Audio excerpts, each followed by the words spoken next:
Bienvenidos a Tescoches. Me habéis visto ya al lado del Cupra One, pero no me habéis visto aquí en Tescoches, me habéis visto en Motor.es en la presentación estática y en la presentación dinámica. Así que ahora, como me he podido pasar una semana con él, te lo voy a contar todo muy bien. A nivel de diseño, este coche la verdad es que es una auténtica belleza. Sinceramente, ahora que lo estáis viendo así, me gustaría que os fijéis en la trasera. En realidad es un coche un poco gordete desde el pilar B hasta la parte trasera, y la verdad es que me gusta muchísimo cómo han conseguido reducir esa sensación de volumen. Aún así es un coche voluminoso, francamente. En el frontal, ya lo he dicho muchas veces, tenemos algo muy llamativo, y es que se ha mantenido en el faro la identidad parcial de SEAT. Sabemos que estamos ante una evolución del lenguaje de diseño de SEAT, pero se ha llevado a un concepto bastante más radical y bastante más refinado. ¿Cómo? Pues por supuesto con los detalles en color cobre, que es una seña de identidad de Cupra, y también con estas formas más angulosas y más musculadas. Tenemos una nervadura en el extremo y en el centro, evidentemente por simetría, pues tenemos 2 y 2, que hacen como si fuera una forma de flecha, algo muy sencillo, y en la parte de abajo del paragolpes delantero tenemos una especie de punta de flecha que se destaca muchísimo en color cobre. El diseño, como digo, la verdad es que me parece francamente uno de los puntos fuertes de este coche, y evidentemente era la intención de Cupra que fuese así. Nos vamos a ir al lateral para que veáis que las llantas estas personalmente no son mis favoritas, pero bueno, tienen ese tratado aerodinámico, son bastante cerradas para que podamos maximizar la autonomía. Importante, en las versiones eBoost, de verdad, si te vas a comprar el Cupra One, cómprate el eBoost. Tenemos neumáticos, los Pilot Sport para versiones eléctricas, y además tenemos unos discos de freno más grandes. Así que primer detalle importante de la versión eBoost que yo personalmente te recomiendo.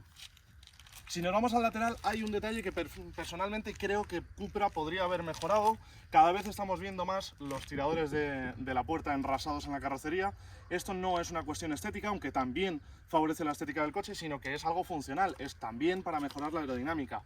¿Que tampoco se gana demasiado? Pues seguramente no, pero sí que es verdad que a día de hoy ver unos tiradores en un coche eléctrico que no están enrasados en la carrocería parece algo como de tiempos antiguos. Y si seguimos yendo hacia la parte trasera, que me vais a ir acompañando vosotros, nos vamos a encontrar que en el pilar C han descargado ese volumen trasero, esa masa de chapa, haciendo un decorado tridimensional, pues aquí en el propio pilar C.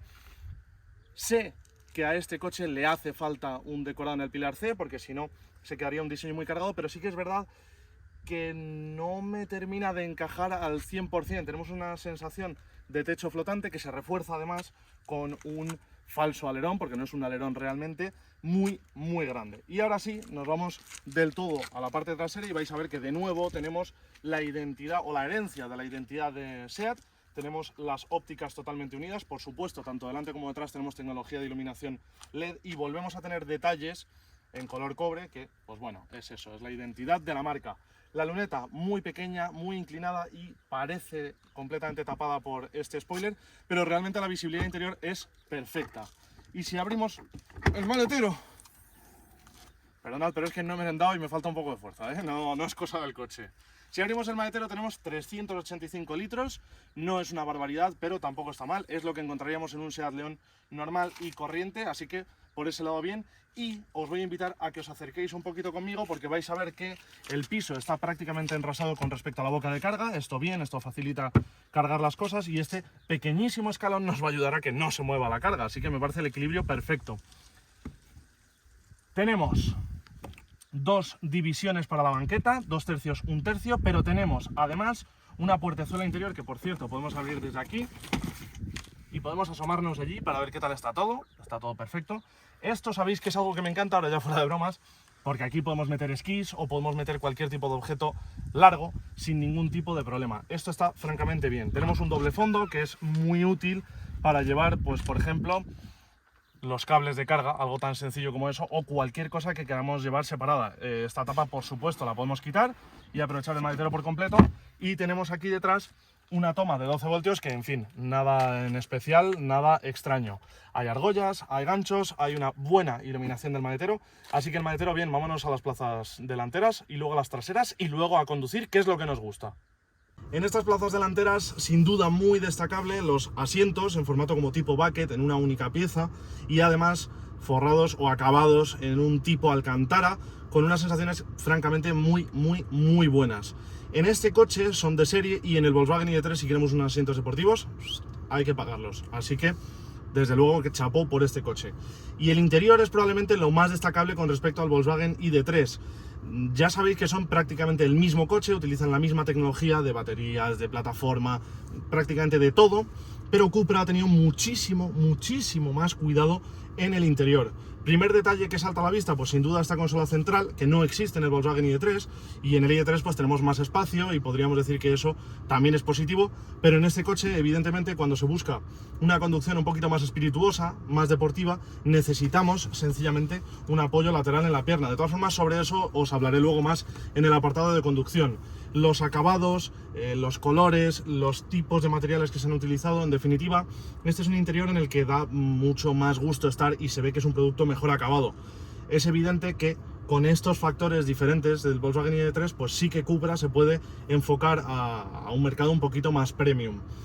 Pero en esencia tenemos el mismo coche, un cuadro de instrumentos muy pequeñito, pero con una buena tecnología, una gran pantalla para el sistema multimedia que tiene controles físicos para el volumen del multimedia y tiene controles también aquí físicos para el sistema de climatización, pero cuidado porque no son físicos de ruletita, de botón y cosas así, sino que son controles capacitivos, es decir, son superficies que podemos tocar y son digitales, no tenemos ninguna sensación en ningún momento de estar tocando nada. En el volante, sin embargo, sí que tenemos el mismo tipo de botón, pero con una respuesta áptica. Vosotros evidentemente no lo podéis notar, pero cuando yo deslizo el dedo, noto una vibración como cuando tenemos un mando de la Play y pasamos por un bache que el mando vibra, pues exactamente lo mismo. Aquí tenemos una respuesta, se llama respuesta áptica, es una vibración sencillamente que nos hace que tengamos la sensación de que estamos tocando un botón físico de toda la vida. En este interior, pues sinceramente, un 10 por mi parte. Creo que han utilizado buenos materiales, buenos colores, en definitiva una buena disposición de todos los elementos, y quizá el único punto negativo, que ya lo conocéis también de sobra, es que en el mando de los elevalunas solo tenemos dos controles, dos gatillitos para poder subir y bajar las ventanillas. Entonces, ¿cómo subimos y bajamos las ventanillas traseras? Pues muy fácil, con un botón que lo que hace es cambiar entre las delanteras y las traseras, pero utilizamos los mismos gatillos. Ahora vamos a ver las plazas traseras, a ver qué tal, y a conducir. Y en estas plazas traseras tenemos un acceso muy bueno, gracias a que la puerta se abre mucho y el hueco en definitiva de la puerta pues es muy amplio. No me voy a entretener mucho aquí. Cerramos. Y de altura tengo como 4 dedos. El montante del techo la verdad es que lo tengo muy cerca, tengo la sensación de estar muy encogido, pero no me choco con nada, o sea, el espacio realmente es bueno. Me gusta mucho que está muy bien marcada la espalda en el asiento, entonces también aquí voy muy bien recogido, pero eso evidentemente hace que la plaza central sea bastante más incómoda. Las únicas comodidades o facilidades que tenemos aquí son dos: revisteros en la base de los asientos delanteros y dos tomas de tipo USB-C. Bien, dos tomas, hay muchos fabricantes que ponen solo una, aunque la verdad, teniendo 3 asientos, oye, yo pondría 3 y te quedas como Dios, la verdad. Además, aquí detrás, eso sí, tenemos un excelente espacio para las rodillas, ya lo estáis viendo que el asiento delantero está colocado como yo lo llevo, yo mido 1,73 m y aquí tengo, pues yo que sé, 8, 10 o 12 dedos hasta el asiento delantero. Por otro lado, tenemos buen espacio debajo del asiento para meter los pies, así que atrás muy cómodo. Lo único, eso sí, es que la banqueta esta es como un poquito corta, entonces si llevo los pies colocados normal, la verdad que los muslos no se me quedan apoyados, pero bueno, vamos un poquito por delante y fenomenal, estupendo. Sinceramente, las sensaciones que tengo aquí son buenas, no echo de menos que haya ventilación hacia atrás porque este coche es muy pequeño y con el aire acondicionado en las plazas delanteras nos vale. Y además aquí, como habéis visto antes, tenemos un reposabrazos con 2 huecos para llevar bebidas y además un hueco adicional aquí que la verdad es que no sé muy bien para qué puede servir, para aquí pues puedes meter algo más, mejor que sobra no que falte. Y tenemos este acceso al maletero que pues puede servir para llevar cosas, o cuando llevamos niños aquí atrás pues puede servir para que los niños echen mano de los juguetes que no llevan dentro. De verdad, esto lo debería llevar cualquier coche, esto me parece una maravilla. Y buen detalle, aunque cada vez es más habitual, que los reposacabezas tienen forma tipo coma, es decir, así, y entonces cuando van abajo no molestan nada a la visibilidad. Así que bien por estas plazas traseras. En la conducción es sin duda donde más se notan las diferencias con respecto al Volkswagen ID3, y es que es donde tenía que destacar el Cupra Born, sin ningún tipo de duda. O sea, era lo que tenían que hacer. Tenemos un diseño más llamativo, más juvenil, con más carácter, más pasión. Tenemos un interior con un diseño también mejor cuidado y unos materiales que están a un nivel indudablemente superior. Y tenemos una experiencia de conducción que está también un punto por encima. ¿Por qué? Pues porque se han tocado cosas como, por ejemplo, la altura de carrocería, que es más baja que en un ID3 y además con un poquito de inclinación delantera. Tenemos además una mayor dureza para los amortiguadores y además tenemos en el eBoost, como os decía, que os recomiendo muchísimo que os decantéis por el eBoost, detalles como un sistema de frenos delantero mejor, unos neumáticos también más anchos y con un compuesto mejor, y una serie de detalles que en definitiva hacen que la experiencia de conducción sea pues mejor que en un Volkswagen ID3. La verdad es que no estamos ante un coche que podamos llamar deportivo, pero sí estamos ante un coche divertido y con unas sensaciones a nivel dinámico francamente buenas, sobre todo porque hay que tener en cuenta que este coche pesa bastante más que un Seat León o que un Cupra León, y a pesar de ello se mueve con una soltura extraordinaria. En aceleración sería fácil porque tenemos un sistema eléctrico con un motor trasero y con tracción trasera o propulsión, como lo quieras llamar, que nos ofrece 204 o 231 caballos de potencia. Entonces, al fin y al cabo, en línea recta es fácil que esto sea más ágil que un Seat o que un Cupra León. Sin embargo, como digo, tenemos un coche que es más pesado y en ese sentido se podría haber perjudicado, pero una de las bondades de los coches eléctricos es que tenemos mucho peso, sí, pero todo en forma de plataforma y mucho más cerca del suelo. Eso significa un centro de gravedad más bajo que a nivel dinámico, pues por supuesto, nos beneficia. Este coche está tratado a nivel de chasis de una manera que pierde algo de confort con respecto al Volkswagen ID3, era inevitable que eso ocurriera, pero a cambio nos da, pues por supuesto, un mejor trabajo de todo el conjunto en el paso por curva. Detalles que son muy importantes.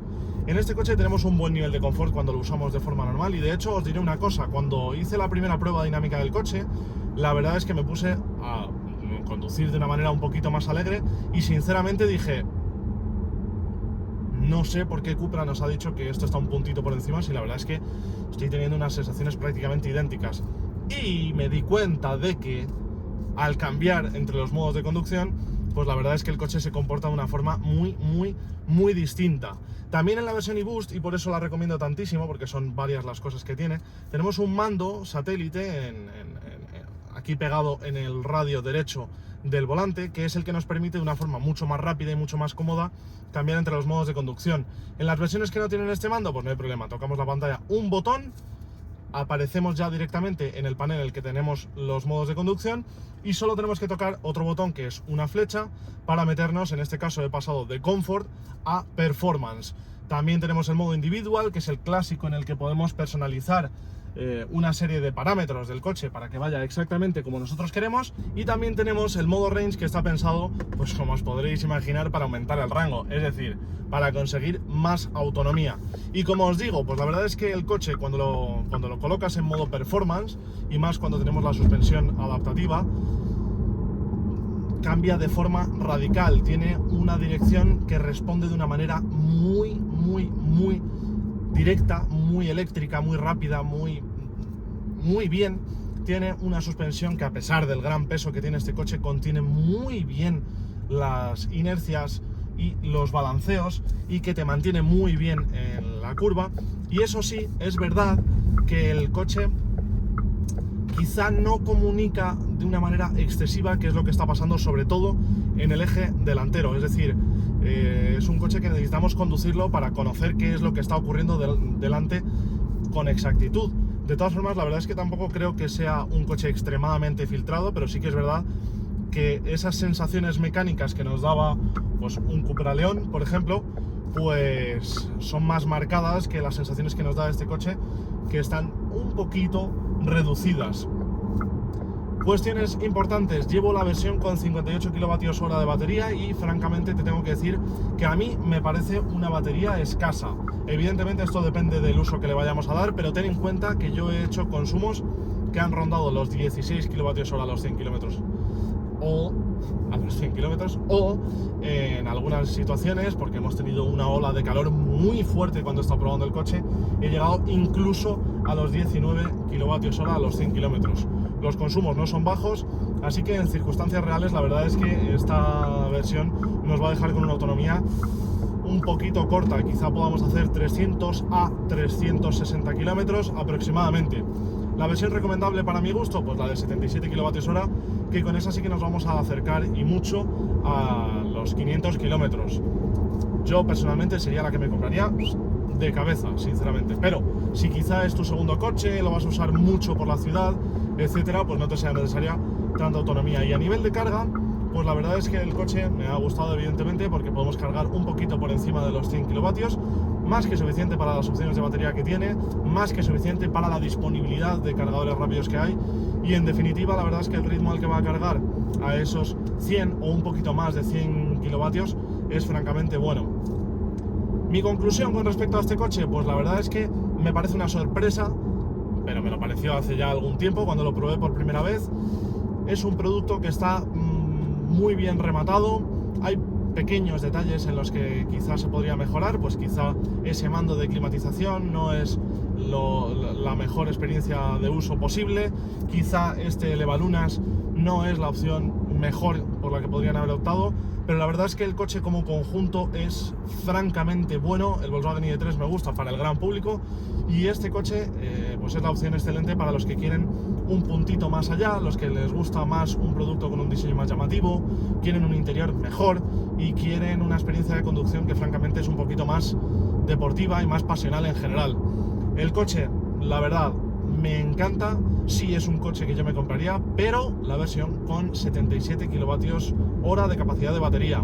Si te ha gustado el vídeo ya sabes, suscríbete, déjale un like y nos vemos a la próxima.